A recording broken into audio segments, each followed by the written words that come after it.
Donc aujourd'hui, petite randonnée nature, on va toujours rester sur le rein de l'horloge et elles vont monter au petit besoar.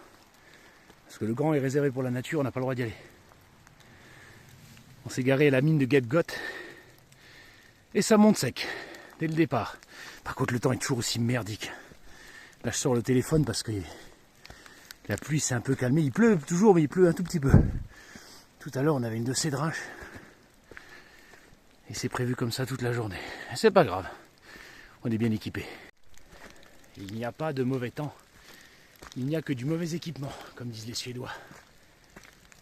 Allez, je profite de l'abri d'un arbre. Donc là, on est sur la crête du rein de l'horloge. C'est une petite croix, vous voyez. Comme ça, vous pouvez la prendre depuis le village des Chéris. Et là, on est sur un télégraphe optique. Alors, ce qu'il en reste, vous voyez. C'est-à-dire qu'à l'époque, on utilisait un télégraphe optique. Donc avec des lumières, je ne sais pas comment ça fonctionne, c'est un peu comme du morse. C'est peut-être carrément ça, d'ailleurs, j'en sais rien. Et sur chaque montagne, bon là on voit rien, ils pouvaient relayer comme ça des informations. Parce que c'est vrai que traîner des fils de télégraphe à travers les montagnes, c'est très difficile. Donc le télégraphe optique, il a cet avantage-là. Et celui-là date de 14-18. Donc 14-18, ça veut dire que c'était... Alors, est-ce que c'était allemand ou français ici? Putain, je sais même plus. Je crois qu'on est encore côté, on est côté allemand ici. Je crois que ça pose... La frontière passée au col des Bagenelles, je crois. Ouais, c'est allemand, c'est ça. C'est marqué dessus en même temps, comme le port salut. Allez, on range le téléphone et on continue dans la pluie. Bon, ça, c'est une petite bruine.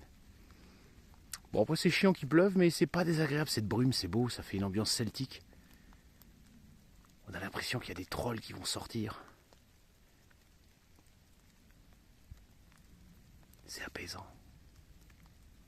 Puis au moins, on croise pas de gens quand il y a un temps de merde.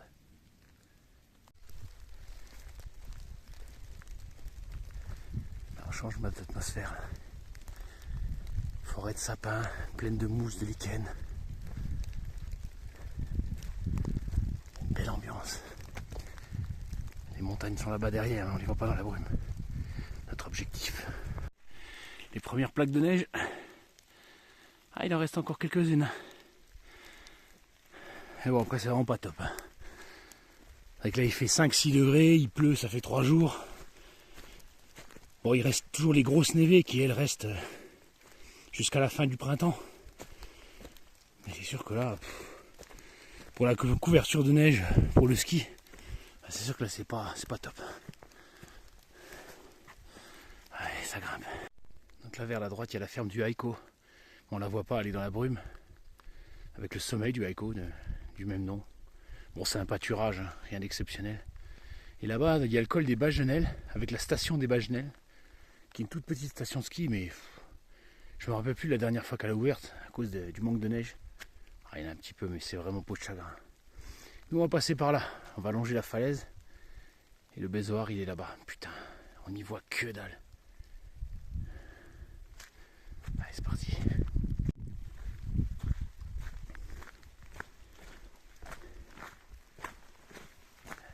On voit encore un peu de neige en bas. Vraiment plus beaucoup.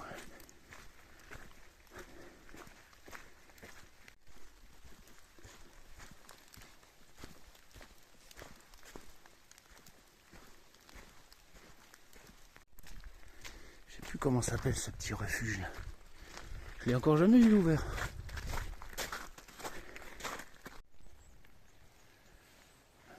Petite grotte. Moi j'ai une bataille. Alors, le refuge s'appelle les Amis de la Nature. Quand tu veux pas qu'on te fasse chier, t'es bien là, flanc de falaise. Bon, d'habitude il y a une belle vue sur la vallée, mais bon aujourd'hui. Donc là c'est le chemin qui va au Grand Brésoar. Il est fermé maintenant, vous voyez, pour une zone de quiétude, c'est réservé à la nature. Donc maintenant le chemin a été dévié, donc on peut accéder au petit Brésoar, c'est là Brésoar, putain. C'est là qu'on va. On laisse les animaux tranquilles maintenant ici.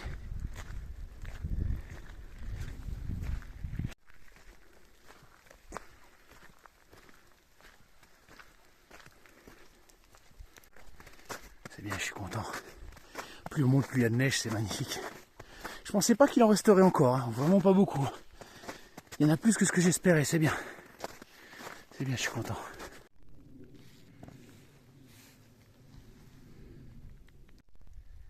Voilà, le petit chemin qui va là, c'est le Grand Brésoar qui est interdit d'accès. Là, vous descendez dans la vallée au niveau du col du bonhomme. Et là-bas, vous avez le petit Brésoir, là où on va aller. C'est dommage qu'il y a une belle vue en haut, mais là aujourd'hui, avec la purée de poids, on verra rien du tout. On ira en haut vraiment juste pour dire qu'on a fait l'ascension. Et vous voyez le petit carré rouge là-bas, le chemin qui fait ça et qui va là, c'est le GR5. Une petite halte au refuge, parce que je suis trempé, là il faut que je change de fringue. Et des petits lits pour dormir, hein, si on n'a pas sa tente.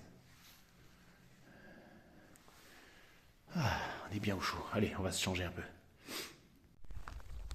Et voilà, on est au sommet du petit Brésoir. Le point le plus haut de la journée d'aujourd'hui avec la belle vallée de Sainte-Marie. Regardez comme c'est beau. Et là-bas, il y a les Alpes, là-bas. Regardez comme c'est beau. Enfin, c'est comme ça. La nature, elle décide. On ne peut pas toujours avoir de la chance. N'empêche que la randonnée est belle. Voilà, on est au sommet. Puis après, on va redescendre de l'autre côté. On suit le GR5. Et puis après, on va prendre le petit rond rouge pour redescendre dans la vallée. Ça aurait été une belle balade. C'est bien, il s'est arrêté de pleuvoir, là. Ah bah non, j'ai rien dit, ça recommence. Oh putain, fait chier. Tant pis. Bon, bah maintenant, le défi, ça va être de descendre sans se péter la gueule. Ça, j'ai pas pris mes crampons à glace. Putain, je suis trop con. Je suis persuadé qu'il n'y aurait plus de neige. Bon, on va y aller avec prudence. Et puis on va ranger le téléphone parce que je sens que je vais me péter la gueule. Là. On va quitter le GR5. Et on va revenir vers la vallée. Vous voyez là, tout à l'heure, on est passé par là. On est monté par ici. Et on est monté là. Maintenant, on va faire juste par le petit chemin qui est là, vers la vallée. C'est un tout petit chemin. Hein. En hiver, il n'est pas souvent praticable. Mais comme là, il n'y a pas beaucoup de neige, ça va passer. On passe un moment sous les sapins. C'est un beau petit chemin. Allez, c'est parti.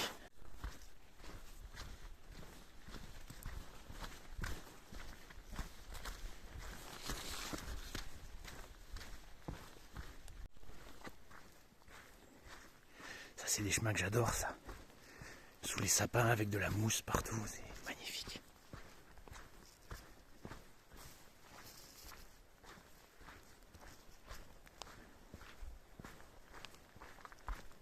On est en train de descendre en altitude. Là, il n'y a déjà plus de neige du tout.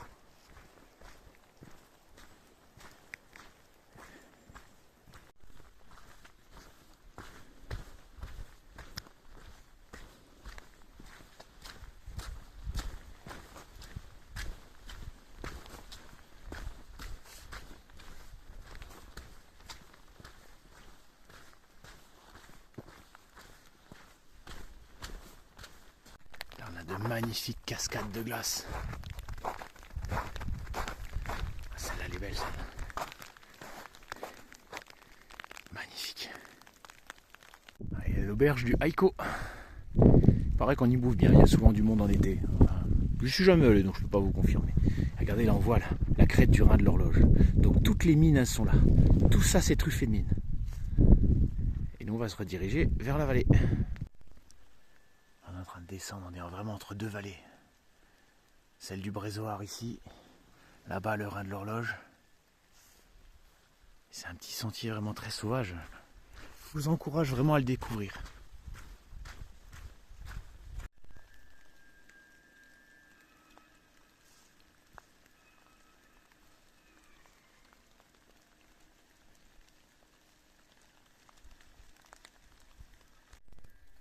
Nouvelle petite galerie de mines. Celle-là, je savais même pas qu'elle existait, je l'avais pas vue sur le plan, elle n'était pas marquée. Ah, c'est très étroit à l'intérieur, il faut vraiment ramper hein, pour pouvoir rentrer.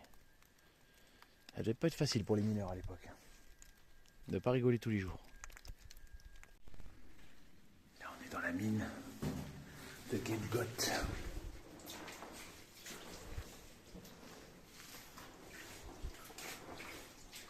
Chouette machin.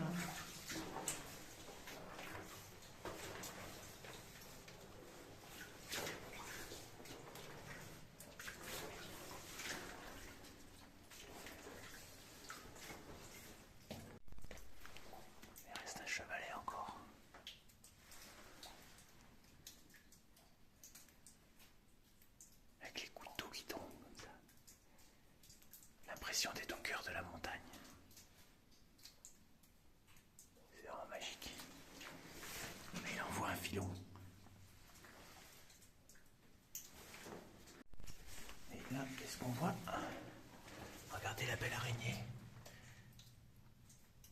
la fameuse araignée cavernique. Ah bah voilà. Elle a bougé. Il y a un insecte qui est tombé dans sa toile. Elle peut faire jusqu'à 8 cm.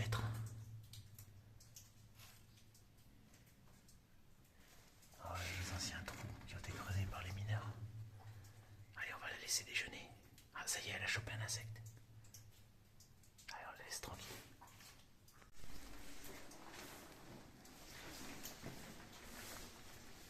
Ah, on sent un peu d'air. Il va y avoir une sortie par là.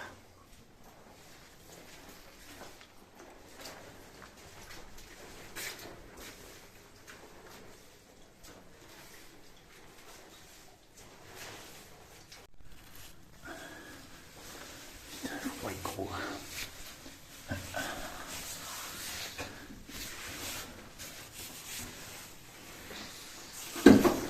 Oh putain.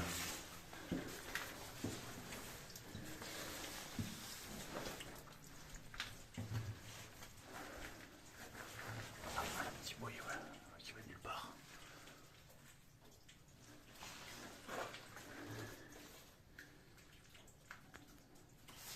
Regardez là, on voit les marques de pique des mineurs. Là, il y a un filon de quartz. Oh, putain, il faut que j'arrête. Voilà, là on voit mieux. On voit le filon de quartz. Putain, c'est vraiment hyper étroit.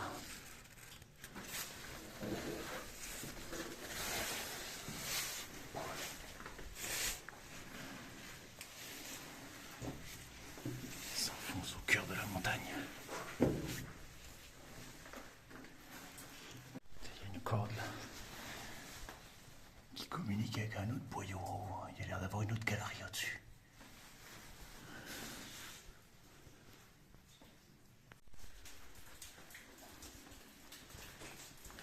Ah, ben, je suis arrivé au fond. Ah, il y a encore une galerie là. Ouais, mais celle-là, l'épée est encore plus étroite que l'autre. Putain la vache. Ouais, je m'engagerai pas là-dedans.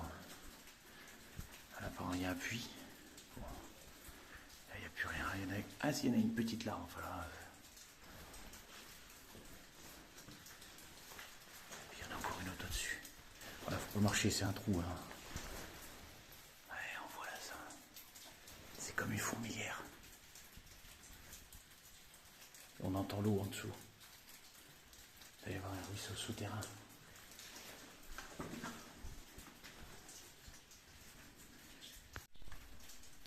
Ouais, bon allez, je vais faire demi-tour.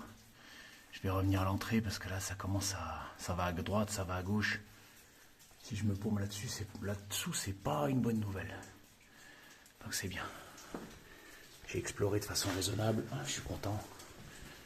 J'ai vu plein de belles choses. Je sais pas qui c'est qui a oublié son seau ici. Apparemment il y a encore une corde. Ah, il y a un trou là derrière que j'avais pas vu. Dans lequel on peut escalader. Petit ginusement de quartz là encore en haut. Allez, on s'arrête là pour aujourd'hui. Si je veux explorer plus, il faudrait que j'aille voir l'association de spéléologie. Et après, il faut bien équiper, parce qu'au-delà, voilà. Il ne faut pas confondre non plus le courage et l'inconscience, c'est pas la même chose. Ah, mais cette sensation d'être au cœur de la montagne. Bon, faut pas être claustro, mais... Ouais, le filon, on le voit là, vous voyez. C'est les filons de quartz qu'ils ont dû suivre pour trouver de l'argent. Allez, retour à la voiture. Ah, c'est bien. On voit la lumière du jour. T'as mine de rien, elle est grande cette galerie. Mais après, ouais, ça part un peu dans tous les sens, dans des boyaux de plus en plus petits. Après, ça dépasse mon niveau de compétence après. Allez. Et voilà, la lumière du jour. Putain, ça fait du bien. Allez, on dit au revoir à la mine de la Moria. Gebgod de son vrai nom. Allez, j'ai faim maintenant. On retourne à la voiture.